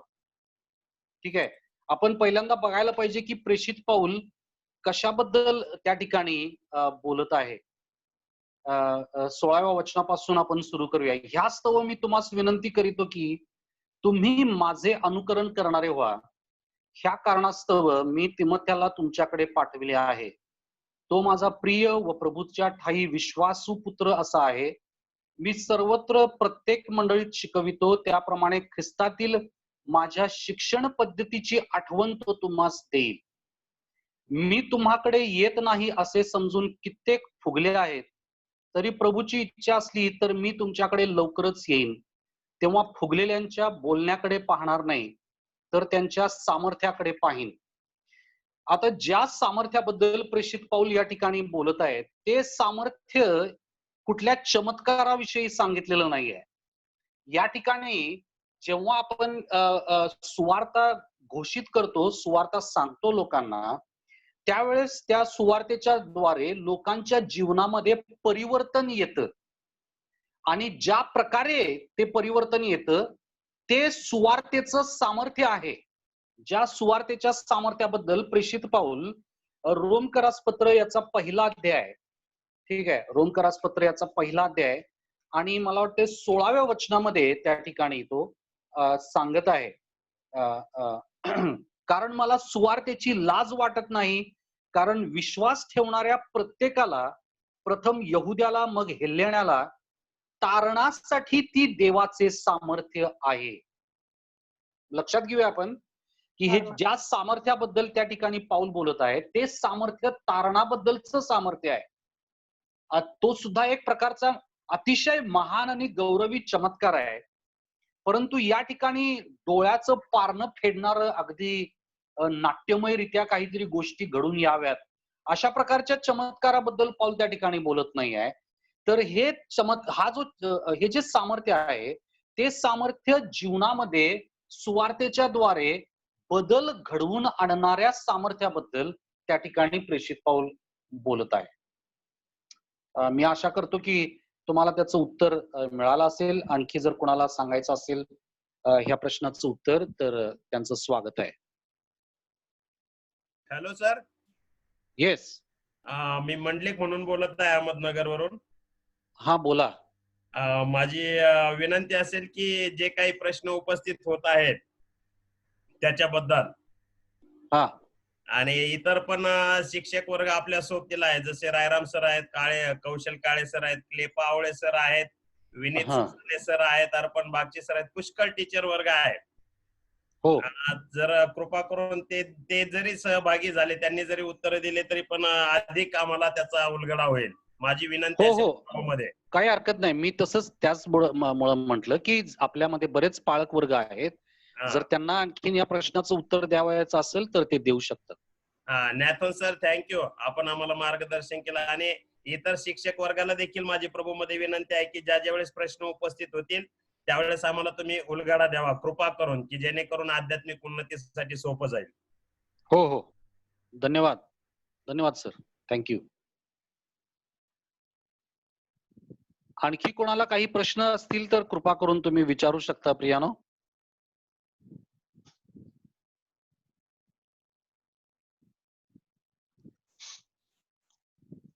प्रश्न नसतील तर अगर किसी के प्रश्न नहीं होंगे तो मैं ब्रदर नेथन इनको धन्यवाद देना चाहता हूँ. Hello brother Ravindra Kedari, hello. हा ब्रदर, एक प्रश्न आहे. हॅलो. हा, आपण पुन्हा भेटणार आहोत. आपली वेळ झालेली आहे, आपण पुन्हा भेटणार आहोत. तुमचा प्रश्न तुम्ही मला पाठवा. आपण पुढच्या बुधवारी पुन्हा आपण भेटणार आहोत. बरोबर. तर हाच एक दिवस नाही आहे, म्हणजे आजचा मंगळवार, तर आपण असंच असंख्य सेवक आणि पालकांसोबत आपण भेटणार आहोत. मैं भाई नेथन को धन्यवाद देना चाहता हूँ और इस ग्रुप को मैं बताना चाहता हूँ कि शायद उन्होंने जैसा इंट्रोडक्शन दिया है कि रात या सुबह प्रभु के वचन को बांध के नहीं रख सकता, तो मुझे लगता है कि अभी वहां पे रात के मिडनाइट 2:30 बजे होंगे. माय गॉड, कितना बजे है नेतन? 3 उन्होंने बोला है कि 3 बजे. तो हमारे ग्रुप के ओर से, सभी पासवानों की ओर से हम आपको धन्यवाद देना चाहते हैं. बहुत बहुत शुक्रिया. ये सुंदर सी शुरुआत आपने की है और सभी महाराष्ट्र के जो पास्टर्स हैं उनको मैं धन्यवाद देना चाहता हूँ कि आप इस बाइबल स्टडी में आप ज्वाइन हुए हो. कुछ रीजंस के वजह से, तांत्रिक कारण के वजह से कुछ पास्टर्स जो है बहुत ही लेट आए. थोड़ा जो टेक्निकल इश्यूज था वो हमारे तरफ से भी था और कुछ उनके तरफ से भी था, परंतु जैसा हम यूज्ड टू हो रहे हैं, अभी 2.5 महीने हो गए तो भी हम सीख रहे हैं जूम का पूरी तरह से इस्तेमाल कैसा करना है. तो अगली बार अच्छी रीति से हम लीड करने की कोशिश करेंगे. और जो बहुत ही लेट जिनको ज्वाइन होने को मिला है तो मैं उनको क्षमा मांगता हूँ, परंतु ये जो सब बाइबल स्टडी के जो एपिसोड्स रहने वाले हैं हम रिकॉर्ड कर रहे हैं और ये यूट्यूब पे हम डालने वाले हैं. तो केवल 30 या 50 नहीं, परंतु अनेक पास्टर जो सेवक और पासबान है उन तक ये प्रभु का सच्चा वचन सत्य वचन पहुंच सके। प्रभु यीशु मसीह की महिमा हो। धन्यवाद। आमेन।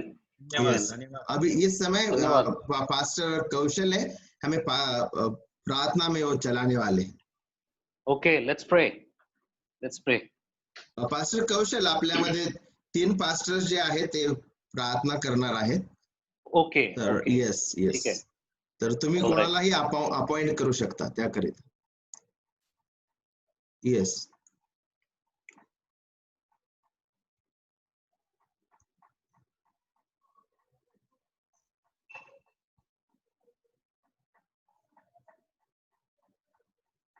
पास्टर कौशल, हेलो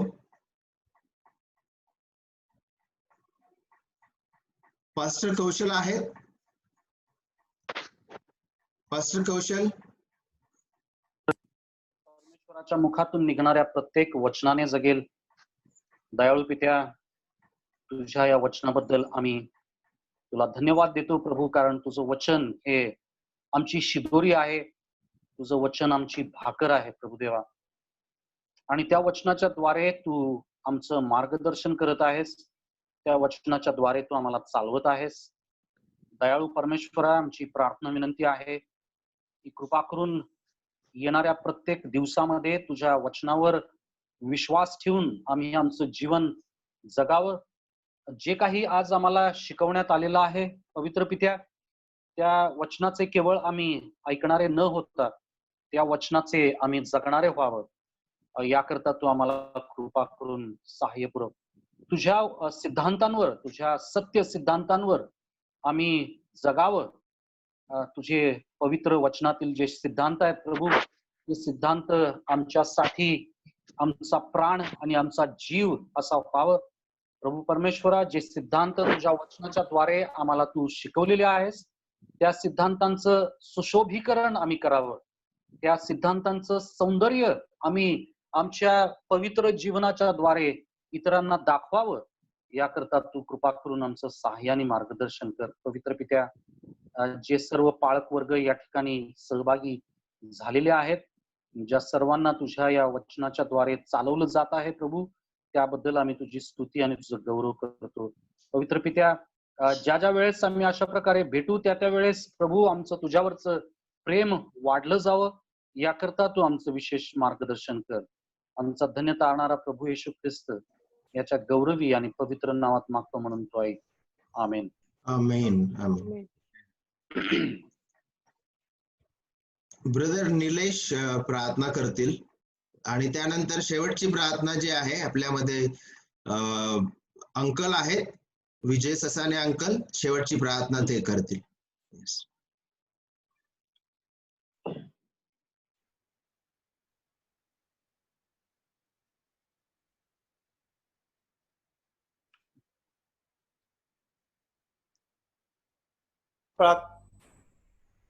आपण प्रार्थना करूया। परमपवित्र सेनाधीश परमेश्वरा, पुन्हा एकदा प्रभूजी तू आम्हाला एकत्र आणलंस आणि तुझ्या वचनामधून प्रभूजी खरोखरच तुझं वचन किती अधिकाराने भरलेलं आहे हे तू दाखवून दिलंस। तुझ्या वचनाचं सामर्थ्य तू आम्हाला दाखवून दिलंस प्रभूजी। आमच्या बोलण्यामध्ये नाही तर तुझ्या वचनामध्ये सामर्थ्य आहे हे तू आम्हाला दाखवून दिलंस, म्हणून तुझ्या आम्ही मनापासून उपकार मानतो। आम्ही तुला धन्यवाद देतो प्रभू की जे प्रश्न आमच्या मनामध्ये आहेत प्रभूजी, ते आम्ही शंकेचं, आमच्या प्रश्नाचं निराकरण किंवा उत्तर शोधत असताना प्रभूजी तुझ्या वचनाचा अधिकाधिक आधार घ्यावा, म्हणून तो आम्हाला सहनशक्तीने मदत कर प्रभूजी। ख्रिस्तात आमचे बंधू पास्टर नैतान यांना प्रभूजी तू रात्रीच्या ह्या 3 वाजताच्या प्रहरी प्रभूजी तू उपयोगी आणलंस आणि त्यांच्या करवी तुझं वचन तू आमच्यापर्यंत पोहोचवलंस, म्हणून तुझ्या आम्ही मनापासून उपकार मानतो। जे सर्व पाळक वर्ग झूमद्वारे एकत्रित आलेले आहेत प्रभूजी आणि येणाऱ्या दिवसामध्ये एकत्रित येणार आहेत, त्या सर्वांसाठी आम्ही विशेष करून मागतो प्रभूजी। त्या आम्हा सर्वांना प्रभूजी तुझ्या वचनामध्ये तू अधिक सक्षम बनव, अधिक आमच्या आत्मिक जीवनामध्ये सुदृढ असं बनव प्रभूजी, की जेणेकरून प्रभूजी तुझी सेवा करण्यामध्ये लागणारी शक्ती आणि सामर्थ्य तुझ्या वचनातून यावी आणि तुझ्या वचनाच्या घोषणेद्वारे तुझ्या नावाचं गौरव व्हावं असं होऊ दे प्रभूजी. आम्हा सर्वांना प्रभूजी तू विषाणूपासून सुरक्षित ठेव आणि प्रभूजी आमच्या परिवारावर तुझा विपुल मोठा आशीर्वाद पाठव. आणि प्रभूजी जी सेवा तू आम्हाला देऊ केलेली आहेस ती सेवा प्रभूजी प्रामाणिकपणे आणि विश्वासयोग्य रीतीने करण्यासाठी प्रभूजी जी जबाबदारी तुमच्यावर टाकली आहेस ती जबाबदारी आम्ही प्रामाणिकपणे पार पाडत असताना प्रभूजी येणाऱ्या प्रत्येक अडथळ्यावर मात करण्यासाठी प्रभूजी तुझ्या वचनाचा जास्तीत जास्त आधार घ्यावा यासाठी प्रभूजी तू आम्हाला प्रोत्साहित कर, प्रवृत्त कर आणि प्रेरित कर. तारा प्रभू श्री ख्रिस्त त्याच्या प्रिय आणि गोड नावाने मागतो म्हणून तू ऐक बाप्पा. आमेन. आमेन. थँक्यू. प्रार्थना करूया. धन्यवाद प्रभू, आम्ही तुला उंचावतो स्तुतितो या समयाबद्दल. आम्ही जरी शारीरिक रीतीने वेगवेगळे आहोत पण आत्म्यामध्ये तो आम्हाला एकत्र केलेला आहे. आणि बंधू नाथान यांचा सुंदरशा रीतीने पेत्र आज उपयोग करून घेतलेला आहे. ही सुविधा उपलब्ध करून दिलेली आहे. आज थोडी अडचण आली तरी प्रभू त्यामध्ये तू सहाय्य केलंस, याबद्दल तुला धन्यवाद देतो. बंधू मंगेश, बंधू कौशल यांचाही तू उपयोग करून घेतलास, तुला उंचावतो प्रभू. प्रभू मी तुला धन्यवाद देतो की सध्याच्या काळामध्ये मंडळांसाठी जे आवश्यक जे सिद्धांत आहेत ज्याचं योग्य ते स्पष्टीकरण करणं आवश्यक आहे, सुशिक्षण ज्याला म्हटलेलं आहे त्याची जी गरज आहे. आणि अनेक ठिकाणी काम चालू आहे परंतु जे अपेक्षित पवित्र शास्त्राला आधारित जे काही सुवार्ता प्रसार आहे त्यामध्ये पवित्र बऱ्याच अडचणी येत आहेत. आणि आज आम्ही तुला धन्यवाद देतो की महाराष्ट्रामध्ये असे अनेक तुझे संतगत दिलेले आहेत की ज्यांनी अभ्यासपूर्वक या गोष्टीचा पवित्र सर्व प्रकारचा समतोल राखलेला आहे आणि शिकवण्यासाठी उत्तम त्यांना दान दिलेले आहेत. आणि आजपर्यंत त्यांचा तो उपयोग करून घेतलेला आहे. आणि ह्या संधीद्वारे जे काही एकत्र येऊन येणाऱ्या दिवसामध्ये अनेक पाळक लोक आणि तुझे सेवक लोक एकत्र येतील आणि पवित्र याद्वारे तुझं वचन जे अधिक चांगल्या प्रकारे लोकांपर्यंत पोहोचल अशी आम्हाला खात्री आहे प्रभू. आम्हाला इंग्लिशमध्ये पुष्कळचं साहित्य उपलब्ध आहे प्रभू, पण मराठीमध्ये फार थोडक्या प्रमाणात आहे. आणि म्हणून प्रभू हे जे आवश्यक ते तू आता या परिस्थितीत तू आम्हाला पुरवत आहेस याबद्दल तुला धन्यवाद देतो. हो दे प्रभू की या महाराष्ट्राला सत्य अधिक चांगल्या प्रकारे समजेल, सत्यामध्ये उभं राहण्यासाठी लागणारी कृपा तू पुरवणार आहेस. तुला धन्यवाद देतोय की अनेक जे तुझे प्रियजन आहेत, जे संतगण आहेत आणि तुझे सेवक आहेत, पेत्र पाळक वर्ग आहेत, ते या सत्यासाठी आसुसलेले आहेत आणि पेत्र ते हळूहळू तुला या वचनाद्वारे अधिक ओळखण्यासाठी पेत्र ते पुढे येत आहेत. तुला धन्यवाद देतो. धन्यवाद देतो की या सर्व प्रियजनांच्या मनामध्ये तू हा विचार घातलास. आणि यावेळेस प्रभू सध्याची जी करोनाची परिस्थिती आहे सर्वत्र प्रभू भीतीचं आणि दडपणाचं वातावरण आहे. आम्ही मानव आहोत, कधी कधी पेत्र आम्हालाही त्या सर्व गोष्टी ज्या बातम्या वगैरे ऐकून आमचंही मन सुन्न होतं. परंतु प्रभू तुला धन्यवाद देतोय की तुझ्या वचनाची तू आशा दिलेली आहे, तुझ्या वचनामध्ये तू आम्हाला स्थिर करत आहे. तुझं वचन जे आहे ते समजल्यामुळे प्रभू आम्हाला या जीवनात आणि मरणात आमची आशा हीच आहे की आम्ही स्वतःचे नव्हत, आम्ही तुझे आहोत. हे जे तू आम्हाला समजलेलं आहे याबद्दल तुला धन्यवाद देतो. तरी प्रभू काही बंधू भगिनी यातून जर जात आहे तर त्यांना कृपा तू पुरव. आणि विशेष करून आमचं सरकार जे आहे, राज्य सरकार आहे, केंद्र सरकार आहे, त्यांना योग्य ते पावले उचलण्यासाठी विशेष सहाय्याने मदत कर. यावेळेस विशेष करून संपूर्ण आमच्या भारतभर जे कामगारी लोक आहेत पेत्रो ते पायी निघालेले आहेत, मोठ्या प्रमाणात समस्या आहेत. तो आम्हाला माहित नाही परंतु आम्ही तुझ्याकडे विनंती करतो आम्हाला शक्य ते मदत करण्यासही सहाय्य कर, प्रार्थनेत एकमेकास उचलून धरण्यास सहाय्याने मदत कर. आमचे राजकर्ते, आमचे पोलीस, आमच्या नर्सेस, आमचे डॉक्टर, आमचे सर्व प्रकारे सफाई कामगार आणि पेत्रो जे काही कर्मचारी वर्ग आहेत यांना तुझ्या हाती सोपून देतो. विनंती करतो आमच्या संरक्षणास जे झटत आहेत पेत्रो, जे त्रासातून जात आहेत त्यांना तू सहाय्य कर. आम्हाला स्वतःची सावधगिरी बाळगून या दिवसात तू दिलेली सेवा पुढे नेता येईल अशी कृपा तू कर. धन्यवाद देत लहानशी प्रार्थना प्रभू येशू ख्रिस्ताच्या नावाने तुला सादर करतो म्हणून तू ऐक. आमेन. आमेन. आमेन. आमेन. Yes. Thank you, brothers. Thank you, everybody. Thank you. Thank you. Thank you very Nathan. much. Thank you, brother Nathan. Thank you. Appreciate it. Thank you all. Yes. Meeting and करतोय मी. पुन्हा एकदा सर्वांना मनापासून धन्यवाद. प्रभू येशू ख्रिस्ताची कृपा आपल्या सर्वांसोबत असो. Bye bye. Amen. Thank you. Bye. Bye bye. See you next Tuesday. पुढच्या मंगळवारी भेटूया पुन्हा. Right. Right.